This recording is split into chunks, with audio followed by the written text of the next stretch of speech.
Good morning. Let's breathe together. Your posture on your back with your legs uncrossed, on your bed, the floor, the sofa, maybe your recliner kicked back, or in a chair. In a chair, rock side to side on your sit bones and then plant them evenly and firmly. Your knees hip width apart, bent at 90 degrees, and your feet flat on the floor with the toes pointing forward. Now lift your chest and gently tuck your chin back towards your neck. Feel everything straighten and create a clear path. Good. Now think the word soft. And when you think the word soft, feel it on the top of your head and feel your scalp go soft, separate from your bony skull. And let it expand like it flows and moves. And as it softens and releases, feel your ears drop. Feel your forehead soften, like you're melting, and melt across your eyelids and your nose, your cheeks, soft lips, your tongue and your mouth and your chin, and across the back of your head. Droops and puddles down at the base of your skull. And now let your jaw go slack and let all of this softness flow out. Flow out to all spaces in your body, out your shoulders and your arms to your fingertips. Down your neck into your torso, your chest, your belly, soft, and then let it divide and flow down your legs, all the way out your feet and your toes.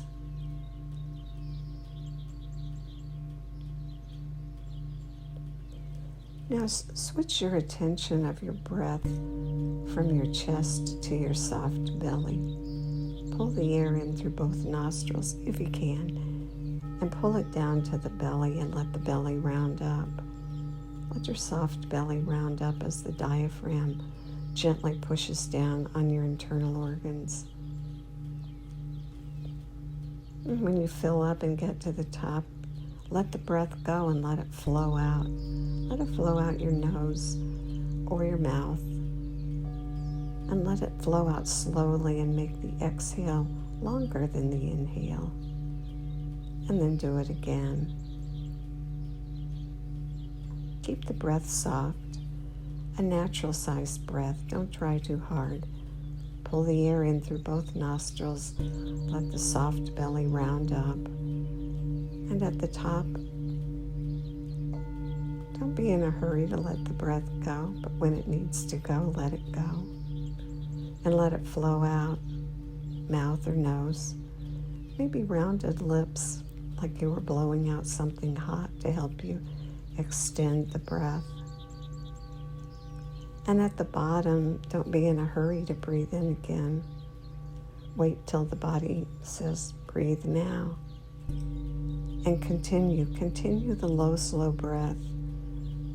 Low, the belly rounds. Slow, the exhale extends. Good. So lucky we are to have this tool always with us. We're always going to be breathing anyway.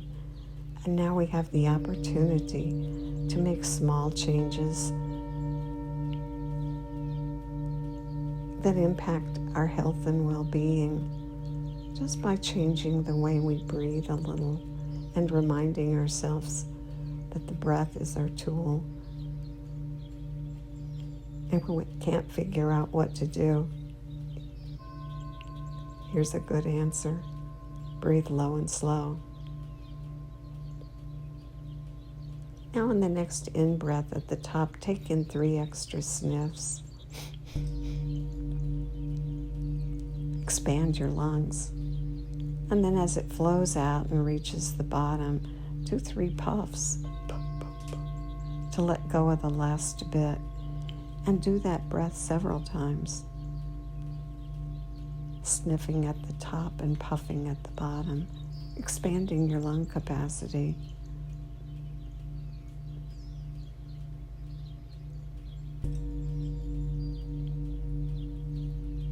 Good.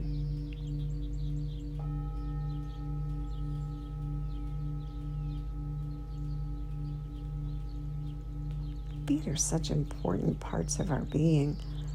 Ooh, they have a big job. They hold us up and move us around. They're very intricate. Lots of bones and ligaments and tendons. And so let's give them a little treat this morning and start by pointing our toes. Point your toes, curl them, and then notice your feet. Have they flopped out to the side or in toward the center? Make your feet parallel to one another and point your toes straight ahead. And then notice what happens. If you make it too tight, do you pick up cramps? I do. And what do you do with those? Well, those are good actually, but you don't want to go too far, like all things. You want to go to that point where it gently begins to pick up discomfort. Hold it there and breathe.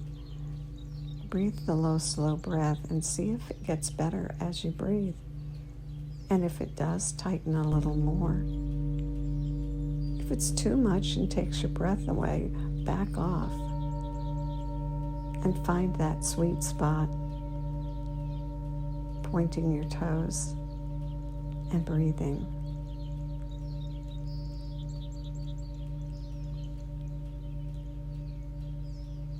Good. Now release the tension in your feet and wiggle them, swish them back and forth.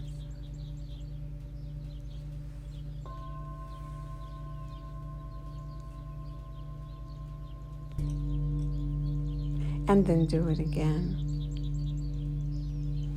Point your toes, create tension, and hold the point, and breathe. Increase the tension when you can, and release it gently a little when you have to. Waking your feet up, acknowledging them, giving them a little bit of attention before they do their work of hauling us around.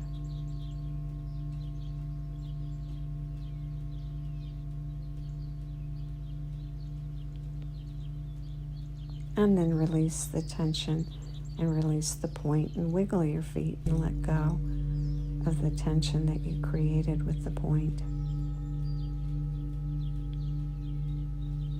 Continuing the low, slow breath, belly gently rounding on the inhale, and the exhale, slowing down and extending.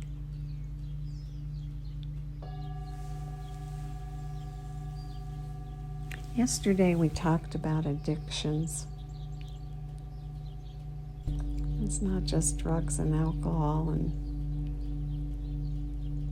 substance abuse. A definition of addiction might be any action or urge or thought that we keep coming back to, even if it is not good for us or harms us. Well, that makes for such a larger picture, doesn't it? So as you breathe the low, slow breath, just let yourself think freely about that and ask yourself, do I have any addictions? It might be simple things like turning my phone on first thing in the morning in the dark. Is that good for me?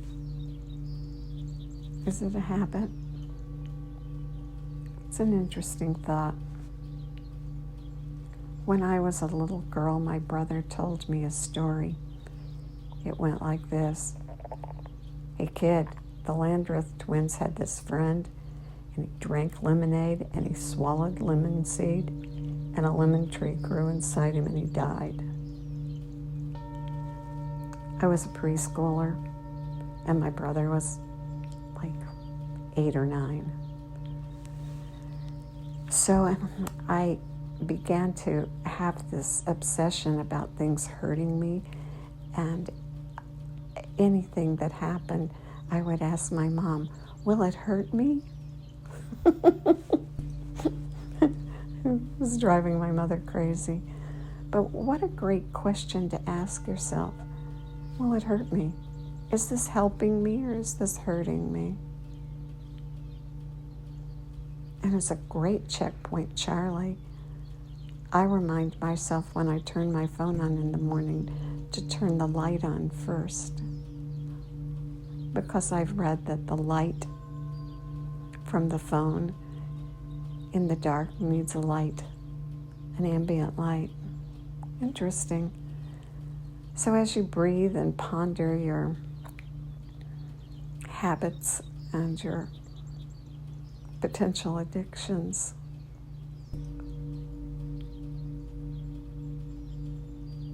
think of something that you do regularly and ask yourself, does this support me or does this do the opposite? See if you can come up with one of each. And as you breathe, use them as a mantra.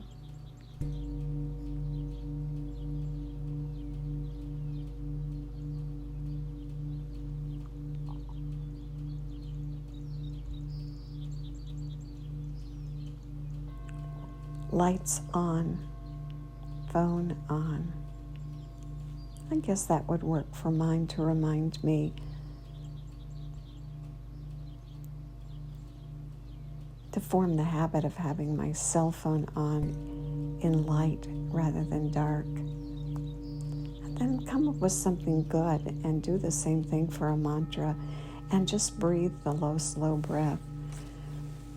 What we know from the research about breath and addiction is that the low, slow breath, the complete conscious breath, strengthens the prefrontal cortex. And the activity in the prefrontal cortex helps with impulse control. So continue the breath, rounding up on the inhale and lengthening the exhale, and using your mantra, the habit that supports you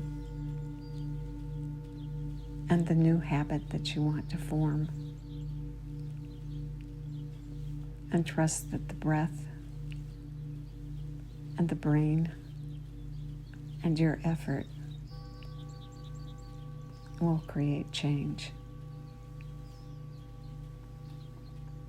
May the long-time sun shine upon you, all love surround you, and the pure light within you guide your way on. Have a great day.